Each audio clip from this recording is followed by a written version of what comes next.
as I think about this hospitality that we've been talking about for weeks, there is a little booklet from which this sermon series came, and it had a very short part on the sweet tunes of hospitality.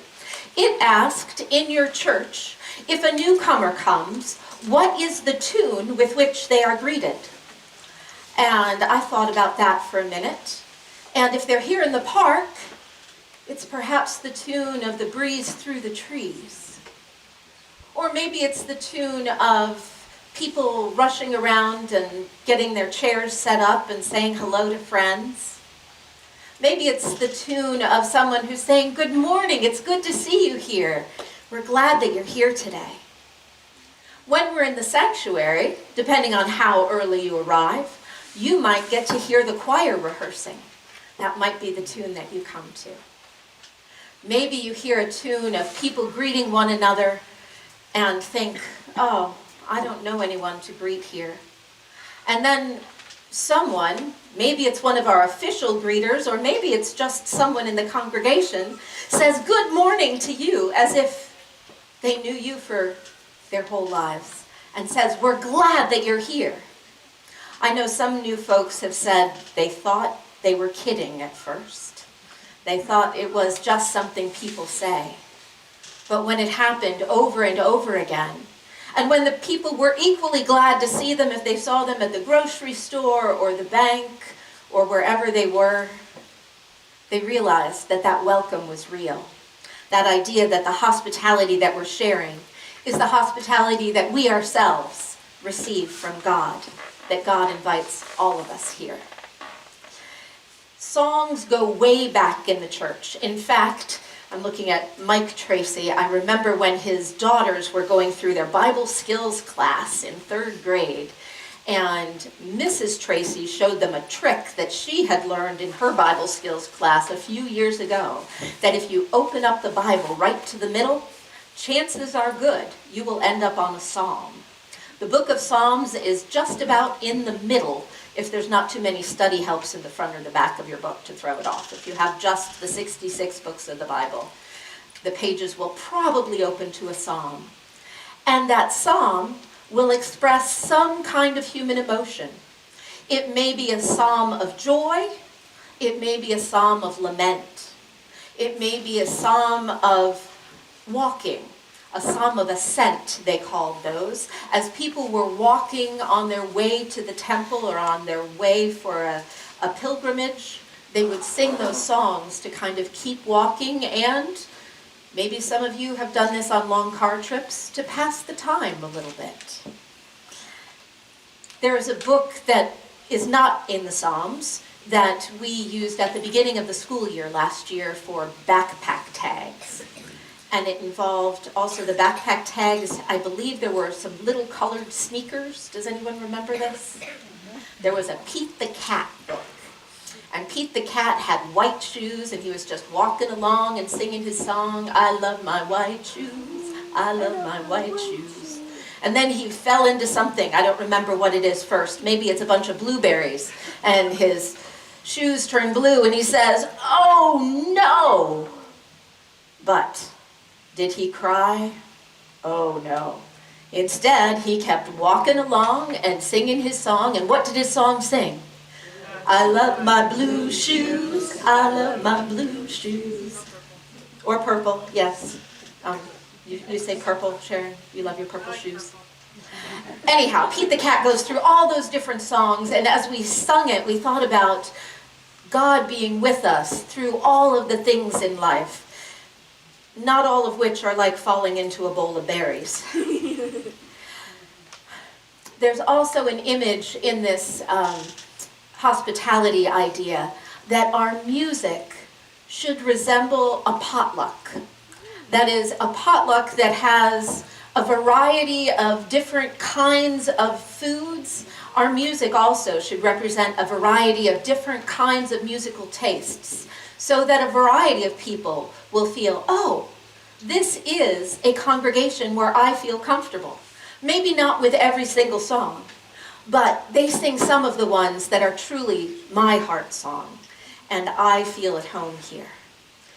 I wonder how well we do at that. Again, if you have prayer cards and want to put on there what your favorite song is and how long ago you think it was that we sang it, feel free to do that. The song that we thought about this morning was about Paul and Silas, who are in jail. And we didn't read the part of the story about why they're in jail, but suffice it to say that they were preaching the gospel, and it got them in trouble. It got them arrested and beaten and thrown not just into jail, but into the innermost cell. And with their feet in chains or fetters, they were not to get out of that jail. And the magistrate made it very clear to the jailer that these political prisoners needed to stay there because they were doing something that was against Rome. Throughout the night, it says, Paul and Silas were singing songs. I imagine that the songs that they were singing were songs of faith, songs of praise, songs that they would have been singing if they had been outside the jail. It also tells us in the scripture that the other prisoners listened. Even at that time of being in jail, there was singing and there was ministering to others, even from the ones who didn't feel so well themselves. And then there was an earthquake. The earthquake shook the ground so much that walls fell down, doors were opened, chains were broken. The jailer, who knew that he had political prisoners who were important to the magistrates, assumed that all of the detainees would have escaped. And so he was ready to kill himself. Paul shouted out, though, at just the right moment, "Don't kill yourself. We are all here." The jailer called for lights, and as they came in, he discovered that indeed they were all there. And the fact that they had had pity on the jailer converted the jailer. The jailer asked what he must do to be saved, and he's told, "Believe in the Lord Christ." And then the jailer shows hospitality in washing the wounds of Paul and Silas, who'd been thrown into jail after being beaten. That washing of their wounds is a changing of sides, not being against them, but being for them and for their healing. It's also a precursor of the baptism that the jailer then receives, together with his whole family, as they all become believers, and that there is much rejoicing as their old life is washed away and they are raised to new life in Christ. A more intense version of the Pete the Cat story, not just walking along singing his song, but walking along preaching his song, being thrown in jail for it, still singing his song, being rescued, still singing his song, being invited into healing and inviting others to join the song with him. You may have heard about Taylor Swift concerts. In some ways, they are like an earthquake to the community that they come to. Apparently, whole economies can be changed by a Taylor Swift concert happening in that locale. Also, with a full stadium of people, all of whom seem to know the words and be ready to sing and dance along with it, there can be so much movement in that stadium that seismologists can actually measure it. Now, some folks from Caltech who did get a 2-point-something on their scale made a long post about how, now this is not an earthquake, you understand, but it is movement. It is a movement of the ground. I wonder if the songs that we sing as individuals and as a church would ever change the world like an earthquake. Do the songs that we sing help ourselves to make it through the difficult times? Are there songs that you sing at joyful times? Are there songs that you sing when you're celebrating something going on? One of the young people who grew up in this church, Maddie Jones, is now living in North Carolina. And she is taking part in something called Singing Resistance. And together with her church, she has helped train groups of 100 people at a time in singing songs for nonviolent resistance. And she has taught them how studies show that when protesters are singing, there is less violence. Protesters are more united in what their cause is for which they are protesting, and they stay focused on being nonviolent resistance. We're so proud of her and proud of those who are walking along and singing their songs together. A heart song that says, God's power is moving among us. Even in the worst of situations, God's power is here. It saved the life of Paul and Silas. It saved the life of a jailer and of all his family. It saved the life of all those who are baptized, being saved from a life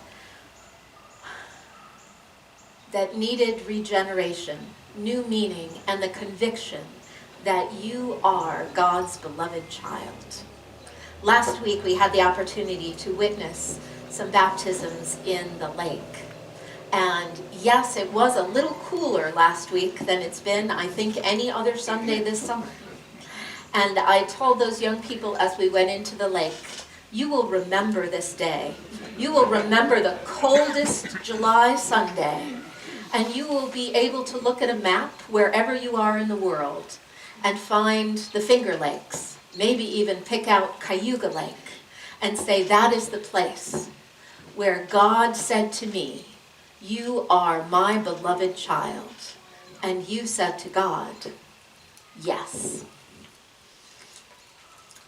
I pray that as a congregation, we are all able to do that with the kinds of smiles that we were told about in our welcome this morning from Valerie, with the kinds of songs that are our heart songs, whatever they are. May we continue to walk along and sing our song, and also listen to the songs of others, even when, like something at a potluck, they're not our favorite thing. And in that image of potluck, I want to give you an opportunity to join a song bigger than your own. This week, there is an interfaith Dish to Pass dinner. It's going to be right here in this Pavilion D at 6:30 on Thursday night. It's not hosted by Lansing United Methodist Church. It's hosted by one of the Jewish congregations, Temple Bethel, which is a conservative Jewish congregation in Ithaca. Because not all of us keep kosher, Temple Bethel would have to serve all of us kosher food that they cooked in their kitchen if we were to have this meal at their house of worship. However, here in the park, they are able to share from Dish to Pass whatever is prepared. And we will put kosher food and non-kosher food in different places so that people are able to eat what is right for them. But the conversation does not need to be divided up between kosher and non-kosher, between Jewish or Christian or Muslim. It's an opportunity for community to gather and together to listen to the songs of one another and to offer a song of peace.